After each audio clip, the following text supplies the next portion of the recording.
as apresentações, e agora é a minha apresentação com os fluxos de Porto Alegre em relação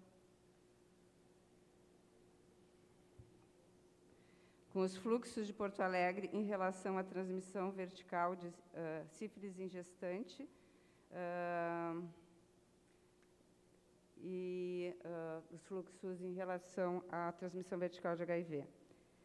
Após e na sequência, o nosso acadêmico Eduardo vai falar sobre perguntas e respostas no caso de sífilis em gestante. Por favor, pode passar. Então, na coordenação de atenção às ISTs e tuberculose, nós temos 2 projetos. O projeto Transmissão Vertical Zero, que deu nome ao evento, e o Protege POA. Nós atuamos principalmente nesse eixo a Pauline Soares Ferrugem, que é a nossa farmacêutica, e o Eduardo Garcia e a Fernanda Marini, que são nossos acadêmicos estagiários. Seguinte. Então, o projeto Nascer é um projeto já mais antigo. Quando a gente ingressou na coordenação, ele já existia. E esse projeto, ele distribui, então, as fórmulas lácteas e a cabergolina, que é o inibidor de lactação, para as maternidades públicas e privadas de Porto Alegre. Ele também distribui o antirretroviral para profilaxia pós-exposição do recém-nascido para as maternidades. Além disso, também a profilaxia pós-exposição em criança exposta ao HIV pela amamentação e pelo abuso. E também vincula os RNs expostos de alto risco para a transmissão vertical às unidades básicas de saúde. Quem trabalha em unidade básica deve receber com frequência os nossos e-mails de vinculação. E fornecemos também as fórmulas lácteas para as crianças através das unidades de saúde. Seguinte. Dentro do Transmissão Vertical Zero, o segundo projeto, nós temos 6 eixos. O eixo da prevenção combinada, que já faz parte, né, da prevenção das ISTs no geral, que tem o uso do preservativo interno e externo, a educação em saúde, a educação reprodutiva e as profilaxias pré-exposição, pós-exposição e também o diagnóstico precoce e o tratamento precoce. O segundo eixo, que é o da educação continuada, é o que nós estamos fazendo hoje aqui e também o que nós já fizemos em todas as coordenadorias de Porto Alegre, que são 4. Nós fizemos uma capacitação em cada coordenadoria. O terceiro eixo é sobre a testagem do pai parceiro. Essa é uma campanha que nós fazemos sempre, né, porque, como Porto Alegre tem uma prevalência muito alta do HIV e da sífilis, o exame do pai parceiro é essencial, tanto feito na unidade básica quanto nas maternidades. O Dialogando com a PS, que são nossos canais de matriciamento direcionados para as unidades básicas. Nós temos um canal de matriciamento só da transmissão vertical. Dentro da caixa tem também de HIV e tuberculose.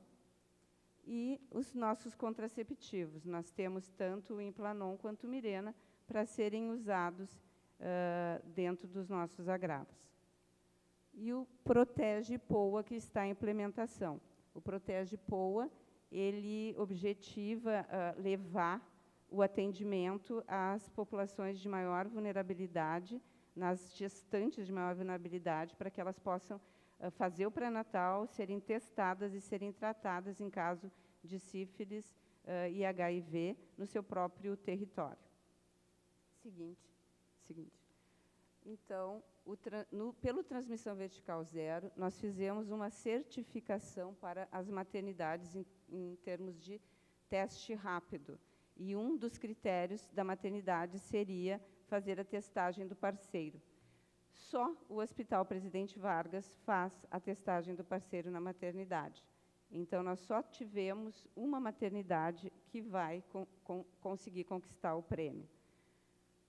E nós também vamos, hoje à tarde, nós vamos divulgar o Prêmio Izete Stella para a PS, que é um prêmio que eu vou, né, falar sobre ele à tarde, mas ele vai transcorrer durante todo o ano de 2023.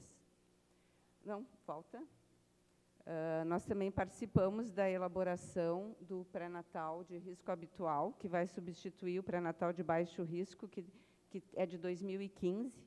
Então, e nesse novo protocolo, vamos ter com bastante ênfase a transmissão vertical. Seguinte.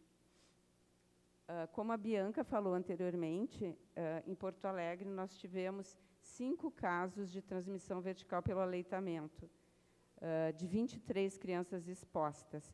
Quando a gente coloca que a transmissão vertical foi pelo aleitamento, significa que esta mulher não vivia com HIV antes do nascimento da criança, ou seja, ela se infectou após o nascimento, o que enfatiza mais ainda a importância da testagem do parceiro. Em função dessas 5 crianças que foram infectadas pelo HIV, foi feita uma nota técnica para a testagem da lactante. Seguinte. Então, essa nota técnica diz que toda mulher que está amamentando deve fazer um teste rápido de HIV 1 mês após o nascimento da criança e a cada 6 meses de forma fixa, enquanto ela amamentar.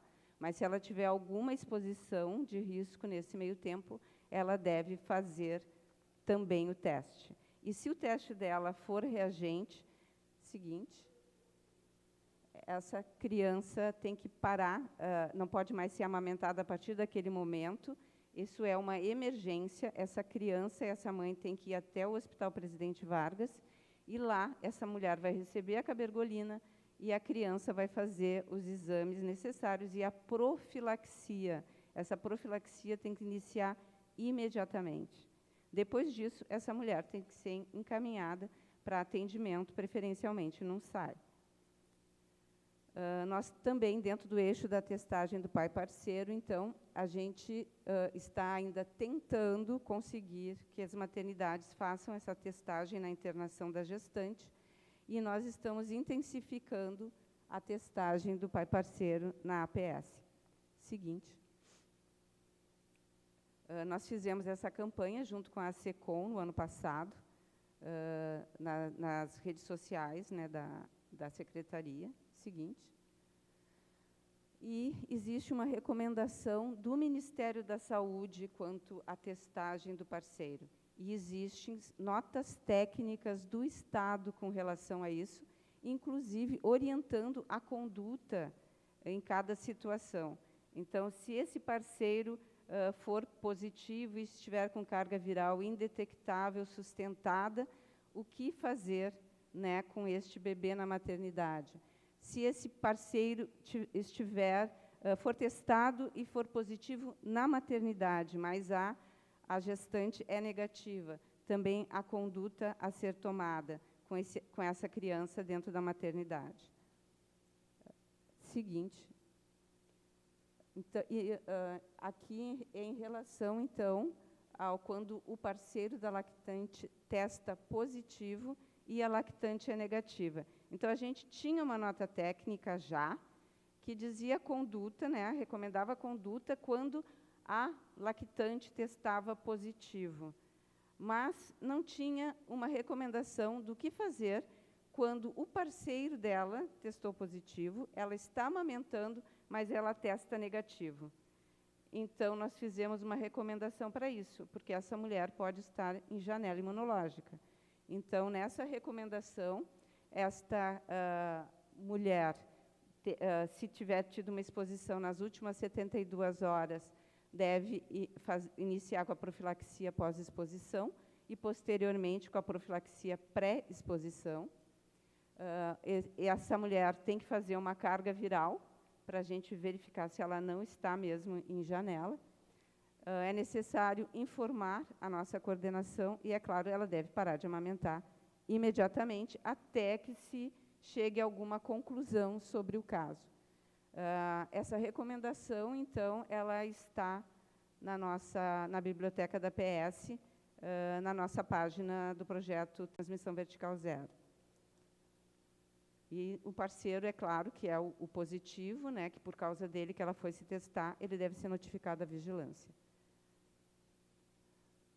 E o último dos nossos eixos, que é o Protege POA, ele é um eixo que objetiva, então, eliminar, né, a transmissão vertical de HIV dessas mulheres mais difíceis, né, que têm uma situação mais vulnerável, que muitas vezes foram privadas de tudo, né, e que a gente consiga a certificação do Ministério da Saúde pela eliminação da transmissão vertical de HIV e da sífilis congênita.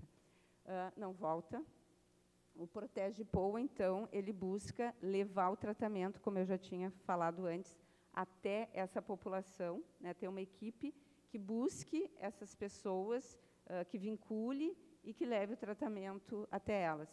E, se possível, que ainda consiga um incentivo financeiro. É esse o incentivo financeiro que a gente ainda não conseguiu para poder dar para essa gestante. Seguinte. Então, nós temos 3 projetos mais focados no foco da transmissão vertical. Um dos projetos é da Casa Fonte Colombo, em que que é o Mãe Acompanhada, Bebê Protegido, que tem exatamente esse foco na gestante, no pré-natal, em que ela se teste e que o parceiro dela também se teste. Nós temos uma iniciativa conjunta com a OPAS e a OMS, para o fortalecimento das ações de prevenção dentro do município, que estão no território norte e no território sul, em algumas unidades básicas. E nós temos o PET da Zona Norte, junto com a Universidade Federal de Ciências da Saúde de Porto Alegre, que tem como foco a sífilis adquirida e a sífilis em gestante. Seguinte. Quando a gente se deparar com um casal soro diferente, principalmente se essa mulher for uma gestante, há a necessidade de que ela inicie a PrEP, que é a profilaxia pré-exposição.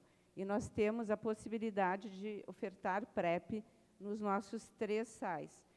O agendamento é por um número de telefone que quem quiser entra em contato com a gente através do canal do WhatsApp do Transmissão Vertical Zero, que vai ser colocado ali posteriormente, mas que é o 3289-2950. A gestante HIV, ela deve ser inserida no GERCOM para a agenda de pré-natal HIV ou ainda entrar em contato com um desses 3 SAIs, né, se for já uma gestante que é faltosa ou que está em final de gestação. No SAI Santa Marta, ela pode ser agendada também por um telefone e até por um WhatsApp, que a gente pode fornecer pelo canal. E agora, a partir de agora, toda criança exposta ao HIV deve ser inserida na agenda GERCOM, Criança Exposta e Puericultura, desde que ela tenha até 2 anos. Nós estamos com pediatras nos SAIs para o atendimento dessas gestantes, dessas crianças, com esse olhar mais de puericultura, para a gente dar um atendimento realmente mais adequado. O que acontece com frequência? E a gente observou. As pacientes, elas saem da maternidade, a mãe, o binômio sai da maternidade com a consulta de retorno para o seu recém-nascido. Só que elas perdem essa consulta com muita frequência, por vários motivos. Seja porque choveu e ela não foi na consulta, seja porque ela não tinha dinheiro para o transporte, ou porque tinha outro filho que estava doente naquele momento. E aí ela volta na unidade 3 meses depois, e a criança já tinha que ter feito carga viral, né, nesse período. Então, a gente, com essa agenda, a gente, além de cuidar dessa criança, a gente vai monitorar. Não vai mudar nada daquilo que já foi recomendado. Essa mulher tem que ter um segmento na unidade básica, ela deveria retornar no hospital, se conseguir, retorne, né? Mas há necessidade da agenda de puericultura para o SAI. E o GERCOM já está à disposição, já tem várias consultas lá abertas para as unidades inserirem. Seguinte. O Dialogando com a PS, então, que é um canal de matriciamento, ele já teve mais de 90 contatos, os mais diversos possíveis, e mais de 60 unidades já fizeram, já tiveram esclarecimentos através do canal. Seguinte.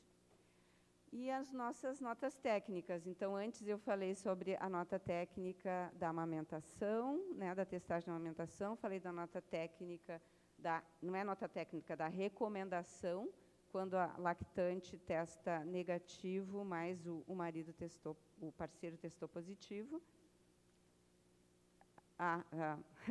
Estão me chamando a atenção que eu não falei do SAI Murialdo. O SAI Murialdo também é outra possibilidade para as gestantes.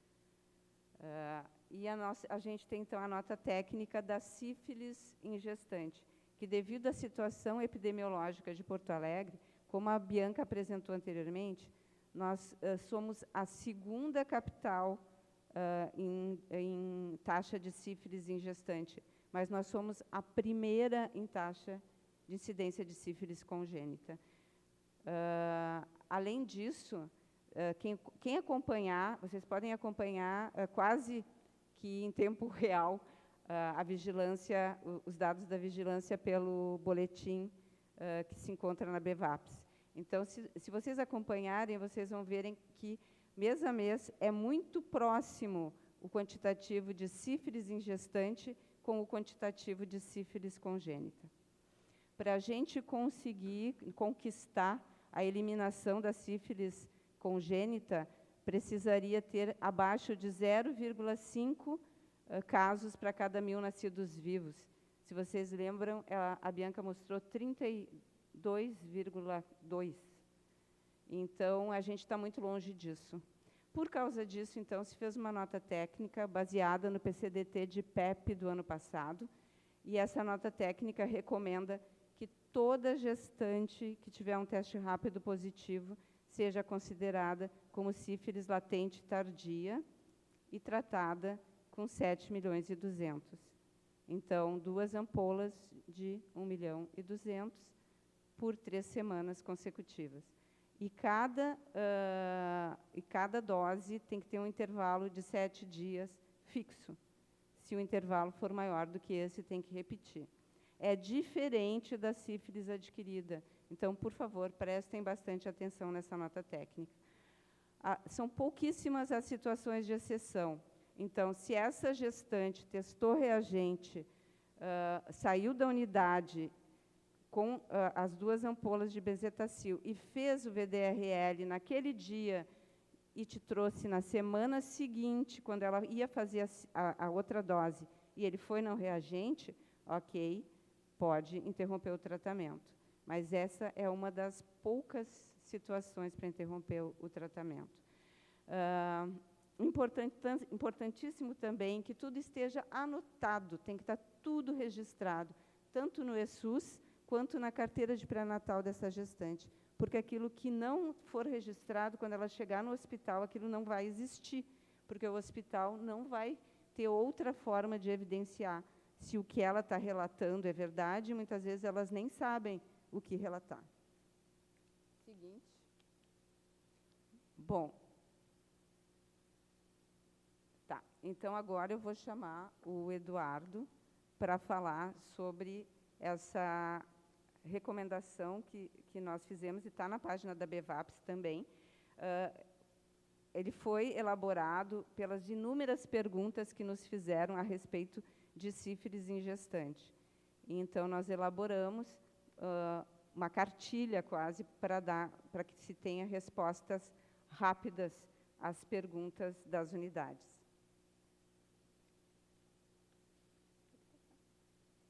O Eduardo é nosso acadêmico e estagiário da coordenação de IST tuberculose da CAST.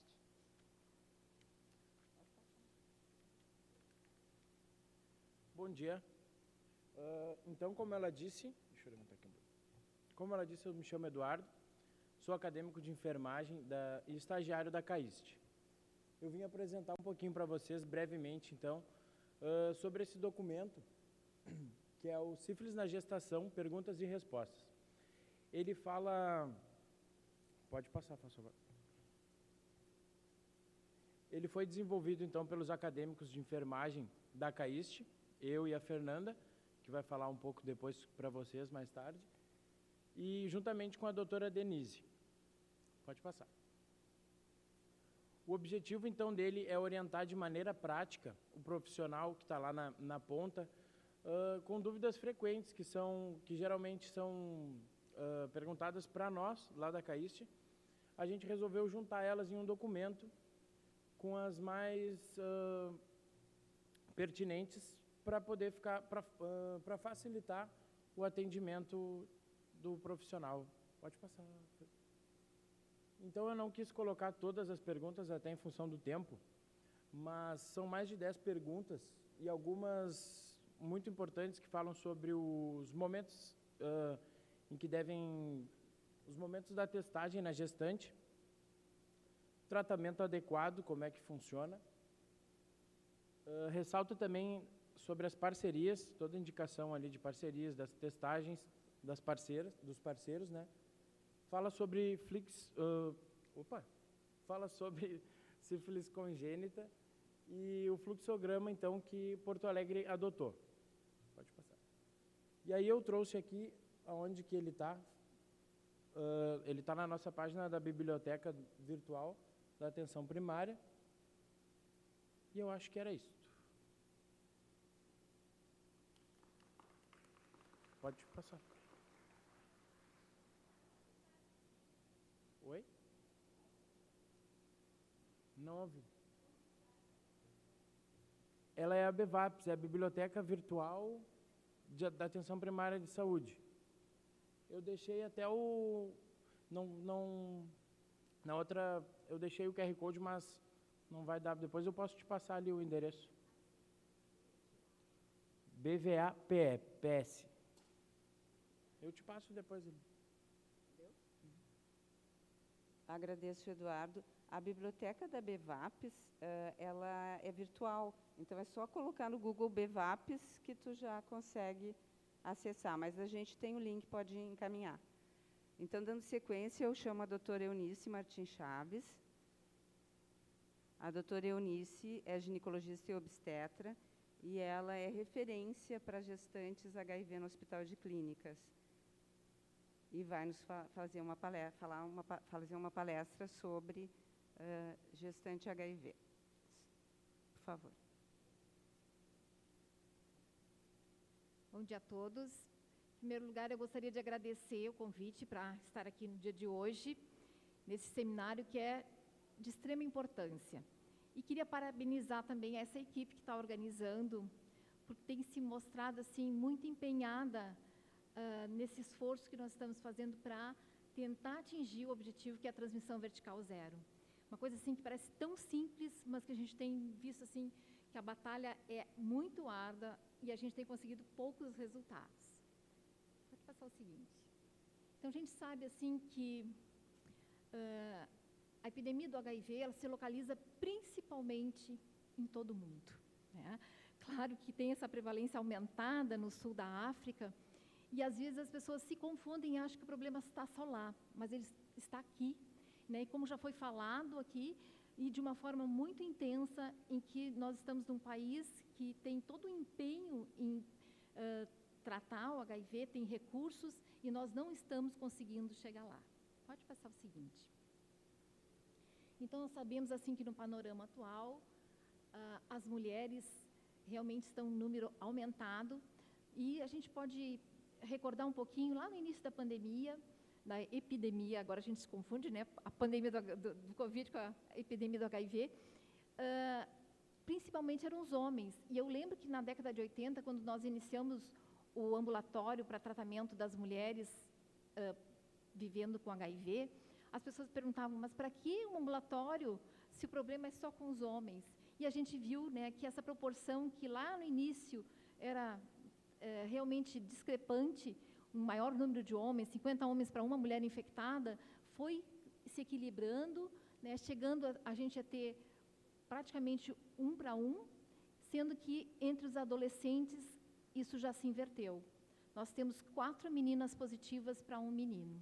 Então, realmente é muito preocupante, porque a gente sabe assim, que quanto maior o número de mulheres infectadas, maior vai ser o número de crianças expostas, né? E a gente sabe assim, a literatura nos mostra assim, 90% das mulheres em idade reprodutiva, isso se considerar dos 13 aos 39. Só que a gente sabe que elas engravidam dos 12 aos 43 e agora, né, até mais tarde. Então, realmente é uma coisa extremamente importante da gente ter essa noção do tamanho do problema que nós estamos enfrentando, né? Porque a gente sabe assim que a maioria das crianças, então, infectadas ainda é pela transmissão vertical. Pode passar o seguinte. E, né, esse problema é gritante, né? E o UNAIDS nos mostra assim que a cada minuto uma mulher continua se infectando. E é uma coisa assim que é difícil da gente compreender, porque quando foi descoberto o vírus na década de 80, aonde ele estava localizado, a forma como ele se transmitia, a gente imaginava assim, olha, vai ser fácil, né, da gente resolver o problema. É só a gente dizer para as pessoas que o vírus se encontra em tais locais, que se transmite, né, principalmente através da transfusão, contato com sangue contaminado, pelas relações sexuais, sendo mais frequente entre os homossexuais, depois as relações heterossexuais, e vai estar resolvido, porque as pessoas vão se cuidar. E não foi isso que aconteceu, né? A história nos mostra que não adiantou nada. Esse trabalho, tudo que depende de mudança de hábito, é uma coisa extremamente difícil da gente conseguir. E a gente está vendo, assim, esse problema em relação às crianças, né? Que a gente sabe tem, né, como recursos para a gente diminuir a transmissão vertical e nós não estamos conseguindo. Seguinte. Então, a gente sabe, assim, que desde o primeiro estudo que foi publicado na década de 90, que foi um estudo que só tinha o AZT disponível e foi utilizado, então, no pré-natal, durante o trabalho de parto para o recém-nascido, já mostrou somente o AZT que a transmissão vertical, ela reduzia, né, de 25,5% para 8,3%, uma redução de 67%, super bacana isso, mas, né, de lá para cá nós conseguimos então um arsenal imenso de medicações que consegue chegar a uma transmissão menor do que 1%, e nós continuamos tendo, né, um número elevadíssimo de crianças contaminadas. Pode passar o seguinte. E aí a gente vê assim que nós temos uma série de estratégias que nos levam a isso, porque a partir desse momento que a gente viu que o uso de antirretrovirais diminui a transmissão vertical, se passou a adotar o oferecimento de rotina para todas as mulheres grávidas a testagem do HIV. E aí a gente pensou, bom, agora se testar todo mundo, a gente vai chegar lá. E não adiantou, né? Porque tem outras barreiras, outros impasses. Mas é muito importante, porque no início a gente ainda fazia uma distinção. Eu vou oferecer para essa porque essa me parece de risco, e aí às vezes não oferecia. Não, agora é oferecimento universal. Todo mundo, independente de qualquer situação, porque não existe situação de risco, basta ser humano para estar exposto ao HIV, né? E aí esse é o nosso primeiro passo. Orientar o não aleitamento, a gente vai falar um pouquinho depois, uso de preservativos, adesão aos antirretrovirais e a via de parto dependente de carga viral, que a gente vai, cada um desses itens, conversar um pouquinho mais. Porque a gente sabe assim que o grande objetivo que nós temos é chegar, né, a carga indetectável ou pelo menos inferior a 1000 cópias para que a gente possa realmente então controlar essa transmissão vertical, porque quando se encontra nesse patamar a transmissão é praticamente zero. Só que nós sabemos assim que é um objetivo bem difícil da gente atingir e a gente vai conversando ao longo da apresentação. Então, primeira coisa assim, a recomendação universal da testagem para todas as gestantes, no primeiro trimestre e no último trimestre, porque como nós vimos aquele estudo já inicial, né, os estudos atuais que usam, então, terapia combinada, têm resultados muito melhores, e então, mesmo sendo o diagnóstico mais tardio no terceiro trimestre, nós temos ainda muito a fazer, porque é a partir daí, pode passar o seguinte, que começa, né, o período de maior risco de transmissão. Então, nós temos muito a fazer. Então, nós não podemos esquecer de oferecer e também, nesse momento, nós temos que exercer o nosso papel de educador e falar, mesmo que ela seja negativa, de como o HIV se transmite, quais são os riscos que acontecem, para a mulher estar antenada para qualquer situação que possa colocá-la em risco e que nós podemos aí não testar só lá no terceiro trimestre, a qualquer momento, se essa situação se faça necessária. Então, nós temos assim os obstáculos. Primeiro, então, né, um aumento contínuo da infecção entre as mulheres. Ainda hoje, as pessoas acham que não vão adquirir, e isso a gente vê assim em todas as faixas etárias, né, não são só os adolescentes, as mulheres já adultas também continuam se expondo e não usando preservativo. A falha na rotina do pré-natal do oferecimento do teste anti-HIV, o início tardio do pré-natal, e nós vemos assim que uma minoria das nossas gestantes, quase 1/3 delas, inicia o pré-natal no primeiro trimestre. A grande maioria, em torno de 40%, é no segundo trimestre, e aí algumas ainda vêm lá com 30 e poucas semanas. É tarde, mas ainda assim nós temos muito a oferecer. O uso de drogas também é um outro fator muito importante que nós precisamos estar atentos, porque leva a uma menor adesão, uma dificuldade de fazer o acompanhamento pré-natal e de realmente manter o uso adequado das medicações. A infecção aguda no final da gestação ou depois do aleitamento, como a Denise tão bem já colocou, que é um outro fator muito importante, porque nós sabemos que toda vez que ocorre uma infecção aguda, os níveis de carga viral são extremamente elevados, como eu mostrei naquele gráfico. Quanto maior o nível de carga viral, maior é o risco de ocorrer a transmissão vertical. Então, se ocorre uma infecção aguda durante a gestação, realmente é um grande risco de falhar a nossa prevenção e a criança nascer, então, infectada. E a baixa adesão à TARV, que é uma coisa assim que nós temos que ter extremamente cuidado durante todo o pré-natal. É muito diferente da gente prescrever um antibiótico que a gente prescreve e vai ser usado por 7 dias. Uma coisa que tu vai ter que usar durante toda a tua vida, realmente precisa assim, muita disciplina, muita ajuda, de repente uma vinculação com algum familiar que possa realmente dar um apoio nessa utilização também. Seguinte.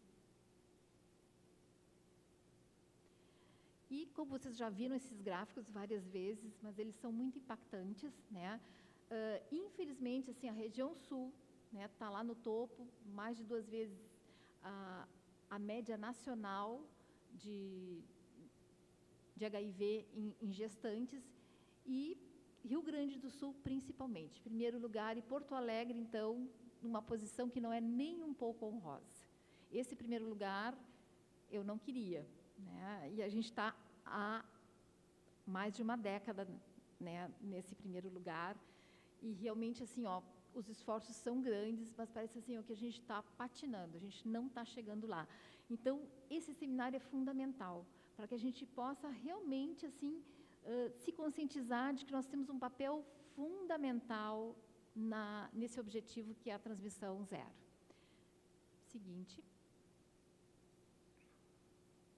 E aí nós sabemos, então, que o HIV ele está presente, né, no organismo, e ele pode se transmitir em todos os momentos, desde o início da gestação, mas principalmente a partir do terceiro trimestre, no momento do parto, e depois, no pós-parto, como já foi colocado, através do aleitamento materno.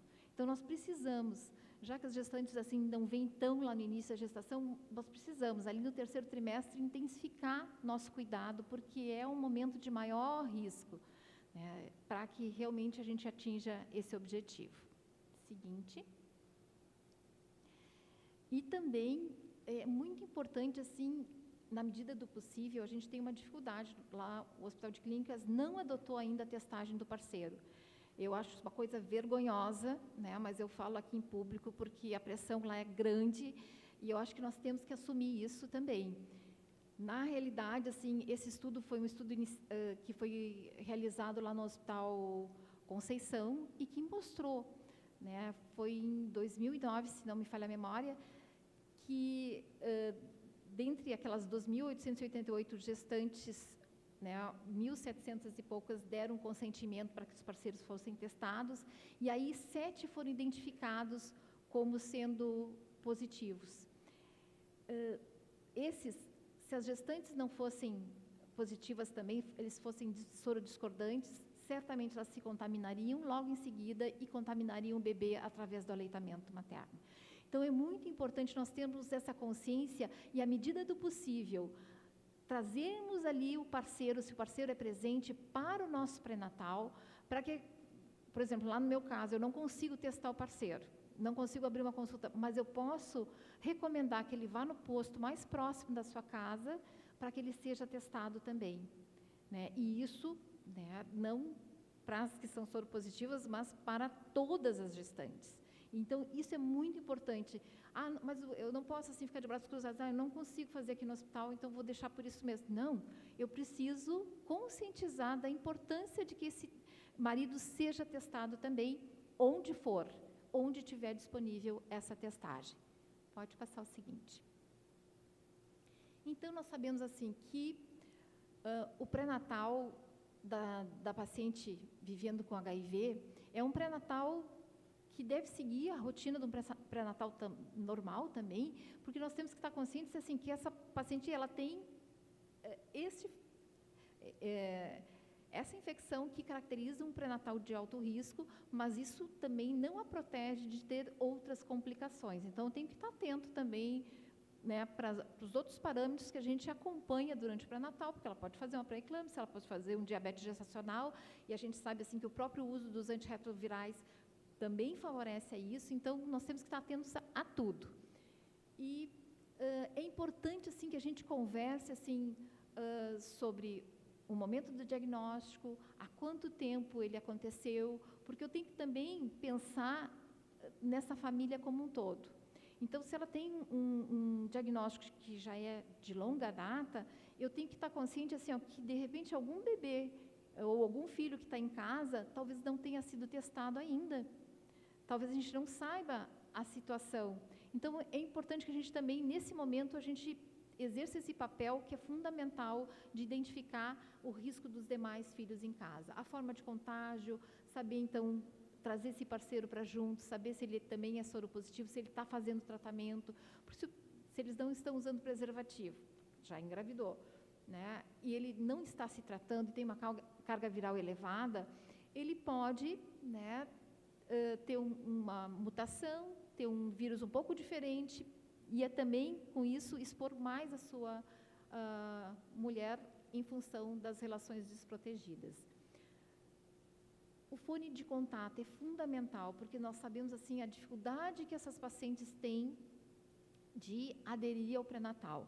E aí, às vezes, está lá no cadastro uma coisa completamente desatualizada e eu fico assim, sem saber para onde correr, como é que eu vou localizar essa gestante que já não vem a 2 consultas, e muitas vezes eu tenho essa parceria com o pessoal, eu mando e-mail, olha, fulana de tal, não me aparece aqui, eu preciso de uma ajuda para tentar localizá-la.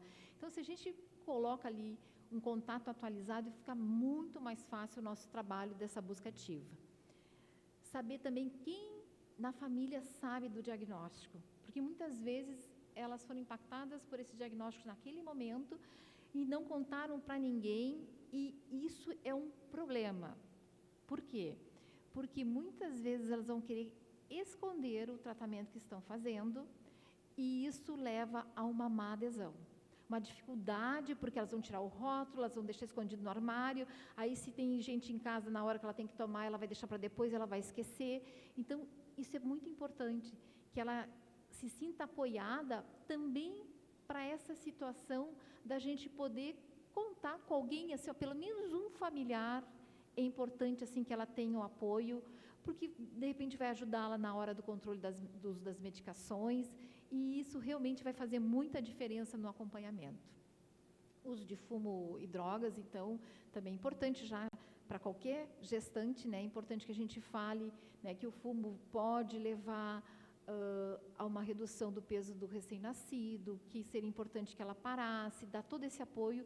E o uso de drogas, então, nem se fala. Então, nós precisamos também, eu não digo que seja assim, ó, perder tempo, mas nós precisamos dedicar tempo para essas questões que são fundamentais e que vão impactar na adesão ao tratamento. Seguinte. Então, na primeira consulta, né, além dos exames da rotina normal do pré-natal, nós vamos fazer também os relacionados ao acompanhamento do HIV. Então, carga viral, CD4, genotipagem, se for possível. Se não for possível, a gente vai reservar genotipagem para aquelas situações em que a gente vê que a paciente deve ter algum problema porque não está baixando a carga viral, mas, se for possível, lá no início também, todas as sorologias, né, sífilis, toxos, as hepatites, o HTLV, tudo isso é super importante, função renal e função hepática, porque muitas vezes nós vamos usar medicações que, né, precisam ser controladas, reguladas, conforme tiver alguma alteração de função renal e função hepática. O citopatológico também é fundamental.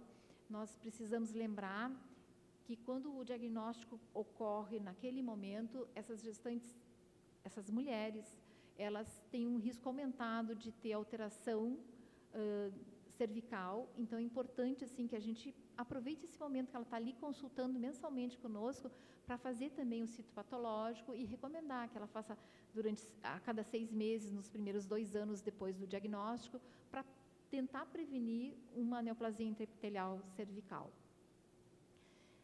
E lá no hospital, assim, a gente conta com uma parceria muito bacana da enfermagem obstétrica, da psicologia, do serviço social e, quando é necessário, pacientes com risco de suicídio, também a consultoria do psiquiatra.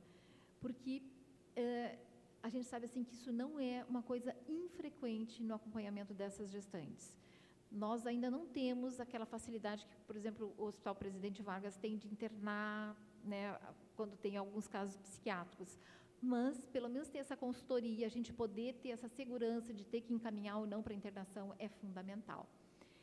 A parceria da farmácia, quem não tiver acesso ainda ao sistema do laudo AIDS, em que a gente pode ver todo o acompanhamento da carga viral, CD4, as retiradas das medicações, é importante a gente contar com a parceria da farmácia, que durante muitos anos foi nossa parceira e nos comunicava, olha, fulana de tal não está usando medicação, né? Ela retirou faz 2 meses, recebeu para 30 dias, que é uma forma também da gente ter um controle maior se ela está aderindo ou não ao tratamento.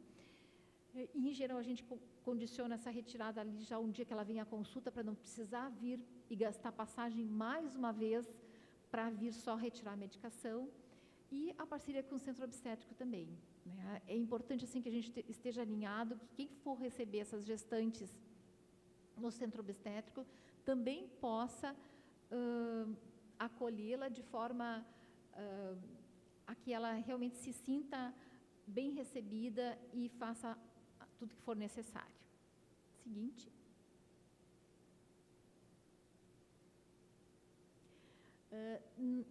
Nas pacientes assim que a gente fez diagnóstico ali durante o pré-natal, é importante assim, a gente não vai ter naquele momento às vezes nenhum tipo de exame, então é importante que a gente faça uma avaliação clínica para ver se ela já tem sinais de algum comprometimento maior, ou seja, de uma infecção que já está mais avançada. Então é importante assim que a gente veja se tem alguma alteração cognitiva, se ela tem alguma lesão de pele que possa nos sinalizar que o CD4 deve estar realmente bem comprometido, como tem as dermatites seborreicas, sarcoma de Kaposi, que é uma coisa relativamente incomum, mas nós já tivemos gestantes com esse tipo de lesão. Hepatoesplenomegalia também, né? E coisas assim, aumento de linfonodos, que possam ser sinais, né, de imunocomprometimento. Então, essa avaliação inicial é muito importante. E a leucoplasia pilosa, que eu acho que tem... Pode passar o próximo. Que, para quem não conhece, né, são essas lesões na mucosa oral e que podem ser sinal, então, de que o CD4 está extremamente baixo. Então, no exame físico, a gente já pode ter vários sinais de um imunocomprometimento e que vai nos fazer realmente tomar um cuidado maior, fazer com que essa gestante volte de uma forma mais rápida para a gente ter noção do CD4 e da carga viral, embora a gente, na nossa rotina, a gente solicita, encaminha ela para a coleta naquele dia e já inicia o tratamento. A gente não espera voltar, porque depois, se não volta, já não inicia o tratamento, já sai dali, já vai para a farmácia, já faz todo um roteiro para a paciente sair lá pronta. Seguinte. Então, assim, na rotina do pré-natal, consultas mensais até o 7º mês, quinzenais do 7º ao 9º, semanais até o nascimento do bebê. E aí é fundamental que a cada consulta a gente possa conversar com essa gestante e saber como é que está o uso da medicação. Essa é uma pergunta, assim, entre tantas outras que a gente tem que fazer, que não pode faltar, porque esse é o grande objetivo, que ela tenha uma boa adesão ao tratamento antirretroviral para que a gente chegue lá no final com a carga indetectável. E a gente espera, assim, que durante esse acompanhamento ela faça pelo menos 6 consultas para que a gente realmente considere, assim, um acompanhamento adequado. Seguinte. Então, assim, a gente sabe que a eficácia da TARV, da redução da transmissão perinatal, ela é multifatorial, né? Então, a gente sabe, assim, que tem implicação nos níveis de carga viral maternos, tem as ações das drogas que atravessam a barreira placentária e também vão agir a esse nível, os níveis de carga viral no trato genital. Então, é muito importante que a gente esteja atento. Agora, há pouco tempo, nós tivemos uma paciente com uma lesão intraepitelial de alto grau. Ela estava já no 3º trimestre e o pessoal queria fazer biópsia. Não, agora não é o momento. Esperou, né? O diagnóstico foi só agora. Espera o nascimento e vamos fazer depois. Por quê? Só que daí a gente já dá o retorno para que ela não perca o segmento e essa lesão não evolua. A gente sabe que a patologia cervical ela não é tão rápida assim, e se a gente faz uma biópsia naquele momento, a gente vai aumentar a carga viral local, e se no sangue ela tiver uma carga indetectável e passar por ali com uma biópsia recém-feita, a carga local pode estar diferente da no sangue, e aí ela se expor. Então, a gente tem que ter esse cuidado também, essa noção. E a profilaxia pós-exposição para os recém-nascidos também, que vai ser abordado posteriormente. Seguinte. Então, assim, nós temos uma série de fatores de risco que, embora assim a gente saiba que tem que usar os antirretrovirais, que podem influenciar, então, também na transmissão materno-infantil do HIV. Então, essa carga viral que ela é aumentada de forma persistente, que a paciente, de repente, tem resistência às medicações, que a gente tem que usar um tratamento alternativo, as pacientes que chegam tardiamente para fazer o pré-natal e chegam com uma carga viral elevada, as pacientes que têm outras infecções sexualmente transmissíveis, principalmente a sífilis, como já foi dito aqui, que corre ali, né, parelha com HIV, e que a gente sabe que é importante também, o uso de drogas, hemorragia intraparto, a instrumentação do parto, trabalho de parto prolongado, bolsa rota prolongada, que a gente vai falar essas coisas depois, o aleitamento, amniocentese, tudo isso são fatores de risco para a transmissão. Pode passar o seguinte. Eu sei que isso já foi falado sobre sífilis, mas só para relembrar, né? A sífilis, ela aumenta também a permeabilidade da barreira placentar, e com isso é um fator independente de risco para a transmissão vertical. Então, é muito importante a gente fazer esse diagnóstico, né, e poder realmente, assim, fazer o tratamento e acompanhar esse tratamento de forma, assim, que, verificando, assim, tem registro das datas, porque, como a Denise já disse, e a Kelly também já deve ter dito, se não fizer, né, aquele intervalo semanal, tem que se começar do zero de novo. Se não houver uma queda no VDRL, talvez ela tenha que ser retratada, talvez a gente precise fazer uma punção lombar. Então, uma série de coisas assim que a gente tem que estar atento no pré-natal também em relação à sífilis. Seguinte, e uma outra coisa que é muito importante em relação à sífilis, que nós temos que notificar essas gestantes. Eu sei que já foi falado, mas é só para reforçar. Porque muitas vezes o pessoal diz, não, mas eu preciso notificar a transmissão, a sífilis neonatal. Não, a gestante também, porque se eu souber a gestante e, por acaso, o recém-nascido não tenha sido notificado, eu posso fazer essa busca ativa e fechar o cerco daquela criança. Então, assim, todas as nossas ações têm que ser integradas. Eu tenho que pensar que o que eu estou fazendo aqui vai ter repercussão lá. Então, a notificação é muito importante. E por que eu estou falando isso? Porque a gente trabalha com residentes também, a gente vê a dificuldade do pessoal. Não, mas ela fez lá no posto, já foi notificada. Não me interessa, notifica de novo, porque se lá não tiverem feito e nós não fizermos também, ela não vai ser notificada. Então, essa coisa da gente esperar, não, deve ter sido feito lá, então não preciso fazer aqui, né? E eu já recebi, às vezes, uns puxões de orelha das gurias, olha, fulana de tal não foi notificada. Não, vamos lá, pessoal, tem que notificar. Então, notificar em excesso não tem problema, ela não vai ser notificada 2 vezes. Se já for notificada, as gurias recebem, tem lá os dados registrados, não tem problema nenhum. O que não pode é a gente achar que o outro fez e o outro não fez e ninguém faz. Seguinte. Também, pode passar o seguinte, que isso já foi falado. Então, assim, nós temos, então, essa avaliação clínico-infectológica dessas gestantes, que são feitas através do CD4 e da carga viral, que devem ser realizados, então, nessa primeira consulta, no primeiro contato com essa paciente, após 4 semanas de introdução da TARV, para a gente saber, assim, como é que está sendo a resposta a essa TARV, e aí não se faz CD4, só a carga viral, e depois lá das 34 semanas, que vai nos nortear a via de parto. Seguinte. E é importante, assim, que a gente sabia, assim, que a gente sempre usa terapia combinada, né? Então, em geral, a gente usa um inibidor da transcriptase reversa combinado com um outro inibidor não nucleotídeo, ou inibidor de integrase ou de protease, né, para que a gente atinja o vírus nas suas várias etapas de multiplicação, para que realmente o tratamento seja mais efetivo. E a gente sabe, assim, que desde janeiro deste ano, o dolutegravir, que não podia ser usado, que era a indicação, primeira escolha para o tratamento de adultos, não podia ser usado na gestação, mas ele foi liberado. Então, isso foi um grande avanço, porque é uma medicação que tem pouco para efeito e que tem uma resposta, nossa, maravilhosa, né? Em geral, em 2 semanas a gente já está vendo a queda da carga viral.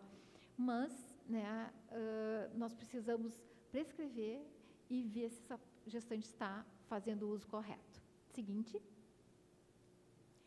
Então, nós temos basicamente, assim, 3 situações diferenciadas. É aquela gestante que veio ao pré-natal e teve, naquele momento, o seu diagnóstico. Essa, gente, precisa de um acolhimento especial. O que é óbvio para nós, não é óbvio para as pacientes. E o óbvio precisa ser dito, né? Então, assim, essa gestante, ela precisa ser orientada de que ser portador do HIV é diferente de ter AIDS. Que aquele diagnóstico não é um selo de que ela vai morrer logo em seguida. Que se ela fizer o tratamento correto, ela vai ficar super bem, vai ter uma vida normal e vai poder criar o seu filho. Isso precisa ser dito. Embora a gente pareça assim, que todo mundo já sabe, não é assim. E muitas vezes as pacientes elas se desesperam e acabam não voltando porque ficaram muito impactadas com aquele diagnóstico. Então nós precisamos acolher, nós precisamos sentar e conversar sobre isso e mostrar essa realidade. E é fundamental assim que ela entenda que se ela fizer o tratamento, a evolução ela é como uma pessoa que tem hipertensão, que vai tratar e que vai ter que manter para o resto da vida o tratamento. E eu gosto de usar esse exemplo que fica fácil das pessoas entenderem. Estou tratando a pressão, fiquei com a pressão boa. Posso parar? Não, não posso, porque se eu parar, a pressão vai voltar a ficar alta. Né? Então, aí é mais fácil delas entenderem que, uma vez iniciado o tratamento, elas vão ter que usar durante toda a vida. Isso é fundamental, principalmente naquelas que já têm diagnóstico há mais tempo e que já vinham com a ideia de que usavam durante a gestação e que podiam parar depois. Né? Mudou por quê? Porque os estudos nos apontam que se a gente iniciar mais precocemente o tratamento, a reconstituição imunológica ela é melhor. A recuperação das defesas é muito melhor e ela vai ter uma vida praticamente normal. Então, é fundamental que a gente explique isso também.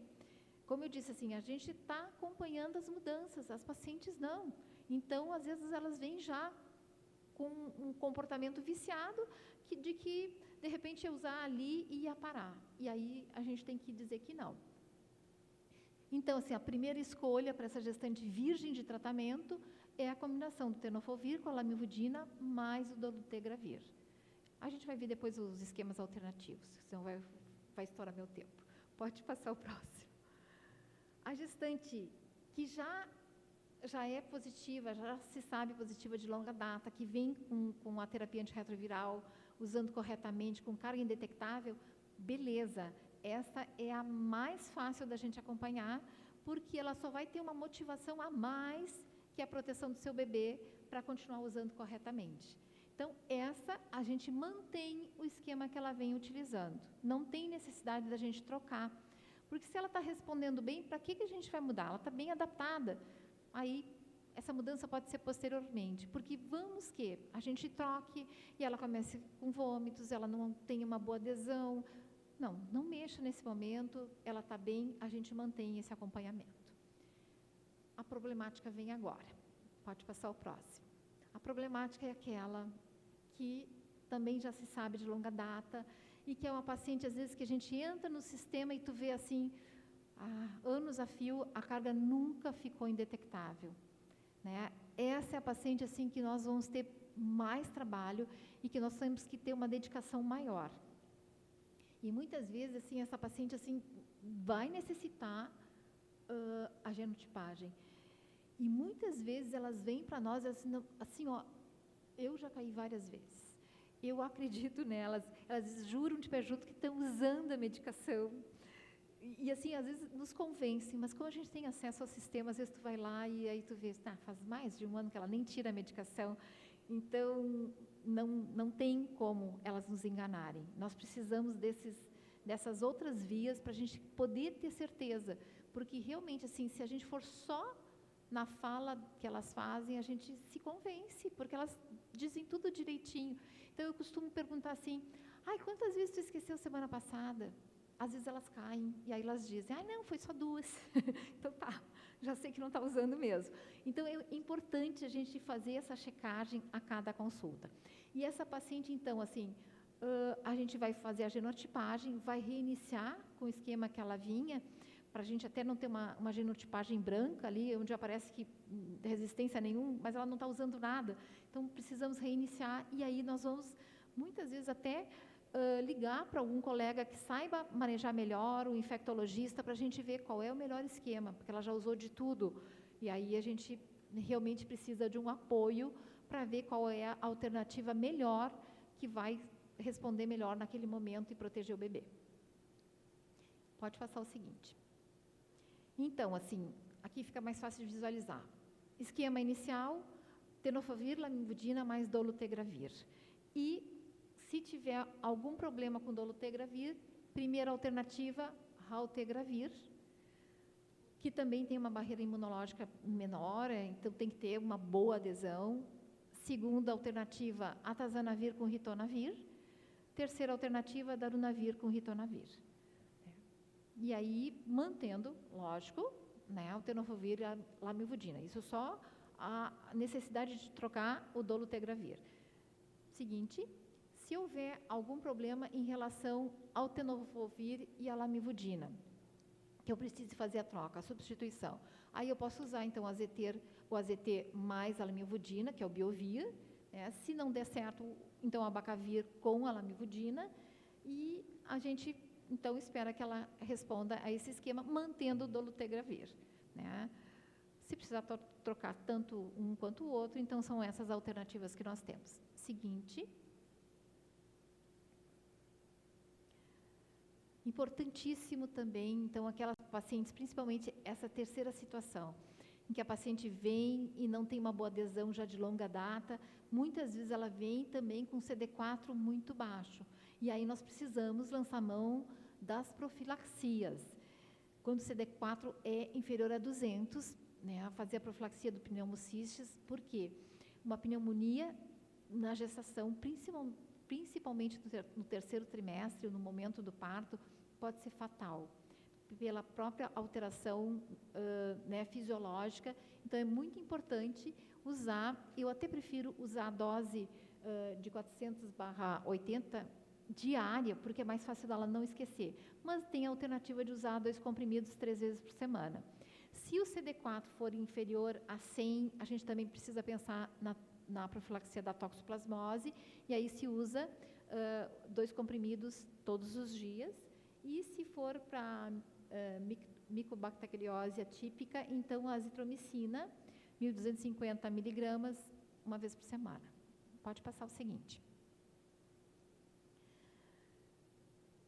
Então, assim, sabia assim que a TARV, então, está indicada para todas as gestantes, né, durante o pré-natal, e nós precisamos, assim, fazê-la entender que ela não está usando só para a proteção do bebê. Porque eu já ouvi de uma gestante assim, mas só estão preocupados aqui com o meu bebê, ninguém pensa em mim. Não, nós estamos pensando também. Porque se ela ficar bem, né, isso repercute para a vida dela, é vida normal, ela não vai ter complicações do HIV. Então, isso é fundamental que ela entenda também. E como nós não vamos interromper o uso da TARV no momento do parto, é fundamental que ela traga medicação para a internação. E entre aquelas orientações que a gente dá lá no final da gestação, olha, se romper bolsa, né, ou se começar com contrações, vem imediatamente para o hospital, nós temos que ter a recomendação também, a recomendação também de que ela traga essa medicação para que a gente mantenha o uso durante o pré-natal. Seguinte.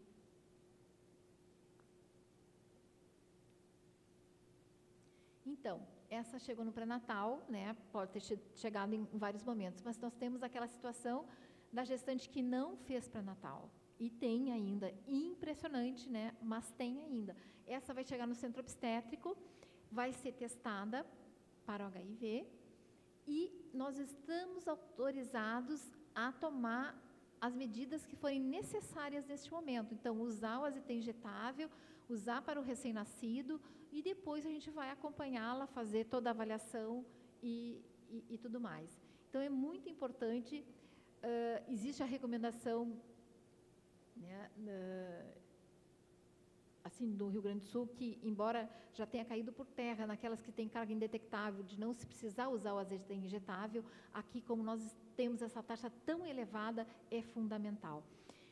E uma coisa importante também, assim, já me aconteceu da paciente fazer ali a carga com 34 semanas, carga indetectável, e aí ela achou assim, estou bem, posso parar. Então, gente, nós precisamos, assim, como eu disse, o que é óbvio para nós não é para elas, assim, a gente precisa checar isso, porque se ela parou de usar em algum momento, não basta essa realização com pós 34 semanas, nós precisamos repetir de novo, porque talvez essa carga viral ela já tenha se elevado, e aí a contaminação vai ocorrer ali no momento do parto. Então, usar o AZT injetável no nosso meio é é algo a mais que a gente está fazendo para tentar ainda assim conter a transmissão vertical. Seguinte. Então, a via de parto vai depender dessa carga viral do final da gestação. Na medida do possível, a gente tem que fazer o parto de forma a expor menos possível o bebê às secreções maternas e ao sangue, né? A ligadura do cordão tem que ser imediata, evitar toques desnecessários. A gente, né, trabalha num hospital-escola, então, na medida do possível, essas gestantes têm que ter um acompanhamento diferenciado. Não dá para todo mundo ir lá fazer o toque para ver, porque o hospital-escola é assim, às vezes tem alguma coisa diferente, todo mundo vai lá e faz. Não pode romper bolsa, nada que vai expor a mais o bebê. Seguinte. Então, como é que a gente vai fazer? Se a carga viral for superior a 1000, a via de parto é através da cesárea, porque é uma forma da gente usar o AZT injetável pelo menos por 3 horas ali e tentar expor menos possível o bebê na hora do seu nascimento. Se for uma carga, ela tem indicação de cesárea, uma carga que seja superior a 1000, a gente faz com 38 semanas. Se essa carga for indetectável e ela tiver indicação por questão obstétrica, 3ª cesárea, 4ª cesárea, 5ª, sei lá, alguma indicação obstétrica de cesárea de novo, nós podemos fazer com 39 semanas, que é a recomendação padrão. Né? Se a carga for indetectável e ela puder ter parto via vaginal, ela pode ter, porque não vai ter aumento do risco para o recém-nascido. Seguinte. Então, pode passar o seguinte, eu falo depois. Tem uma série de situações clínicas, de complicações que podem ocorrer nessas pacientes. Então, é importante, assim, bolsa rota, com menos de 34 semanas, a gente tem que pensar no risco da prematuridade. Então, a conduta é uma conduta conservadora, mas estando muito atento, né, para a questão da carga viral e do CD4 também. Com mais de 34 semanas, então, é via obstétrica, estando atento também, se a carga for detectável, de repente, via alta. Nas gestantes em trabalho de parto prematuro, até que ocorra a sedação, elas precisam utilizar o AZT injetável. Ocorrendo a sedação, ele pode ser suspenso e segue o pré-natal normal. Hemorragia puerperal. É importante a gente saber que algumas medicações podem contribuir para a diminuição da contração uterina, e aí nós precisamos lançar mão de algumas medicações para que ocorra, então, essa contração e diminuição do sangramento. E os derivados do ergot não podem ser utilizados com os inibidores de protease, pelo risco de haver uma vasoconstrição intensa e aí uma isquemia, tanto a nível periférico quanto a nível central. Parece bobagem, mas é uma coisa extremamente importante. Então, nas gestantes HIVs, em geral, a gente lança a mão da ocitocina ou do misoprostol. Seguinte.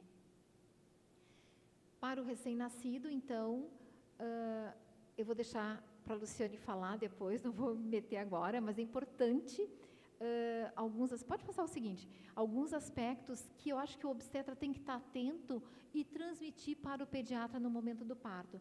Então, são as situações de risco. É aquela gestante que aderiu mal, ela que chegou tardiamente ao pré-natal, que teve outra infecção sexualmente transmissível, principalmente a sífilis, que aumenta o risco de transmissão.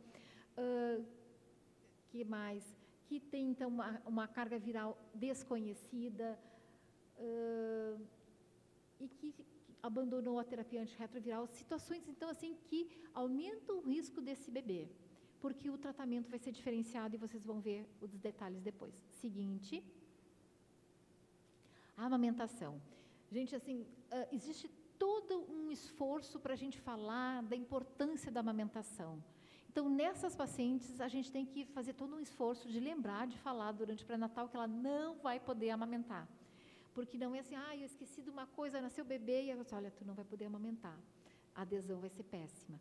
Então, é fundamental que a gente prepare essa mãe para não amamentação.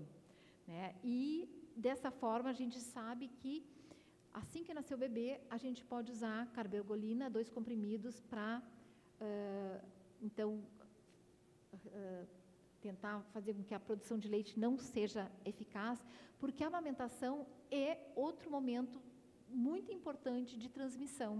Se a paciente vem com HIV a longo prazo, pode ser que seja em torno de 14%. Se ela adquire, como já foi falado aqui, dessas situações, né, desses 5 bebês que se infectaram pós-parto, é mais de 30%. Então, nós precisamos realmente assim falar da amamentação, que é fundamental, que ela não aconteça nessas pacientes. E, para isso, nós precisamos também criar situações favoráveis. Eu gosto sempre de contar uma situação que nós tivemos de uma gestante, uma puérpera, que estava lá com seu bebezinho gordinho e tal. Ela tinha sido orientada, ela sabia que não podia amamentar. E, naquela época, o pessoal prescrevia muito engessado, era NAN de 3 em 3 horas. E o bebê chorava desesperado de fome. E a enfermagem disse, não, nós não podemos, só daqui 1h30 que a gente vai poder trazer o NAN. E ela estava desesperada, o bebê não parava de chorar. E ela pensou, aquele quarto ao lado, ele tem a outra mãe que está amamentando seu bebê. E ela levou o bebê para que essa outra mãe amamentasse. Né? Meses depois, ela veio para a revisão e encontrou essa mãe na nossa sala de espera. E aí ela contou para nós o que tinha acontecido. Né? Então, assim, nossa, foi uma situação, faz alguns anos atrás isso, mas foi muito impactante, porque, de repente, assim, por a gente ter falhado, de ter explicado para ela durante o pré-natal que não pode fazer aleitamento cruzado, ela pensou, não, aquela mãe está amamentando seu filho, não tem problema nenhum, só que essa mãe foi diagnosticada depois. Né? Então, só para contar o final da história, deu tudo certo, tanto o filho da mãe, essa que amamentou, né, quanto esse que foi amamentado essa única vez, nenhum dos dois se infectaram, mas é uma situação que podia ter se infectado. Então, nós precisamos também lembrar desse detalhe, não pode fazer aleitamento cruzado. Né? Em relação à pasteurização do leite, também, assim, nós tivemos uma mãe que queria muito amamentar e que tirava o leite e levava para pasteurizar. Ela aguentou 1 semana a rotina, porque é muito pesado tu tirar de tanto em tanto tempo leite, leva, pasteuriza e volta, né? Toda a rotina com recém-nascido já é muito difícil. Então, a gente não recomenda essas práticas, mas realmente nós temos que já encaminhar no final do pré-natal para o projeto nascer, para que ela já tenha as latas de leite em casa, para que se sinta segura de que ela vai ter como amamentar o seu filho. Seguinte, então, só para relembrar, carbegolina, 2 comprimidos, dose única. Né? E nós temos que pensar também assim, nós queremos fazer um esforço em várias frentes para que a gente chegue à transmissão vertical 0.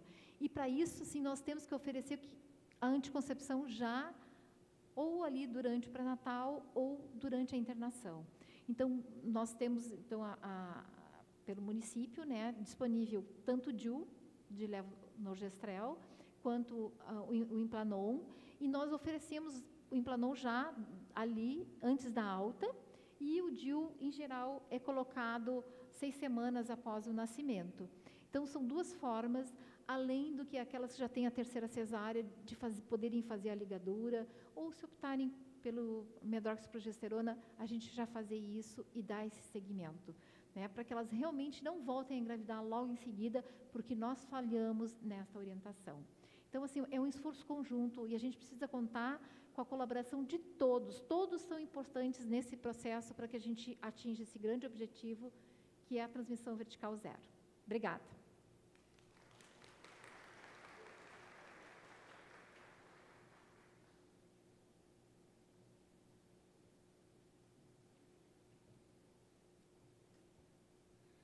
Bom, agora, depois dessa excelente apresentação, nós vamos fazer uma pausa, um intervalo para almoço, voltando a 1h30, por favor, pontualmente, 13h30.